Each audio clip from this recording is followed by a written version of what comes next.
Un télescope focalise la lumière vers un détecteur, instrument de mesure, plaque photographique ou l'œil tout simplement. Rappelons tout d'abord ce qu'est la lumière.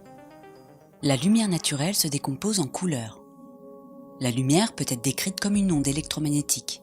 Cela signifie que les propriétés électromagnétiques d'une lumière se propagent périodiquement dans un milieu, y compris le vide. Cette propagation est caractérisée par une fréquence, nu, ou par une longueur d'onde, lambda.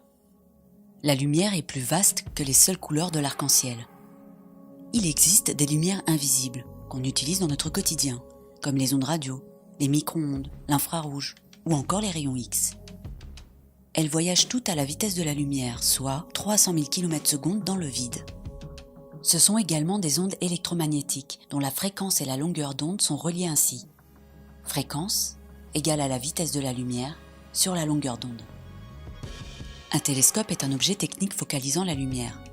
Par exemple, une source à l'infini qui se propage selon une onde plane. Il est généralement composé d'un miroir primaire parabolique sur lequel la lumière se réfléchit et souvent d'un miroir secondaire pour un télescope de type casse-grain.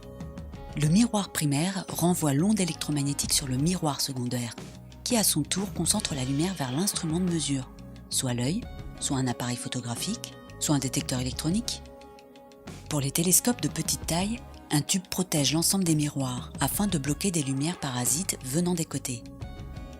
Un télescope doté d'un miroir primaire de grand diamètre restera nu, comme le VLT au Chili. Un télescope mesure la taille angulaire d'un objet, par exemple une galaxie, ou d'une zone sur le ciel, par exemple la séparation entre deux étoiles d'une constellation. La taille angulaire est définie ainsi. Un objet de taille L, à une distance d, a une taille angulaire alpha mesurée en radians. La tangente du demi-angle est alors égale à la longueur du côté opposé sur la longueur du côté adjacent. Si l'angle alpha très petit devant 1, alors la tangente de l'angle est approximativement égale à l'angle exprimé en radians. Il en résulte que l'angle alpha est égal au rapport entre la taille de l'objet et sa distance. La mesure de la taille angulaire nous donne la taille de l'objet si la distance à cet objet est connue.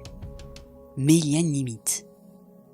Un télescope est un système optique dont le miroir primaire peut être assimilé à une fente ou à une ouverture.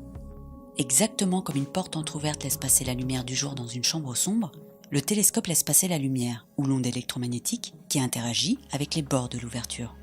Plus l'ouverture est grande, plus l'onde passe sans encombre.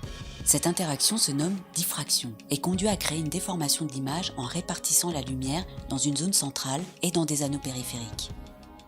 La tache centrale, ou tache d'Airy, a une taille angulaire égale à 1,22 fois la longueur d'onde sur D, le diamètre de l'ouverture. Cela définit la taille angulaire minimum, entre deux points qui peut être mesurée par un télescope. En deçà, le télescope ne résout pas la zone géométrique qui est tout entière enfouie dans la tache d'Airy.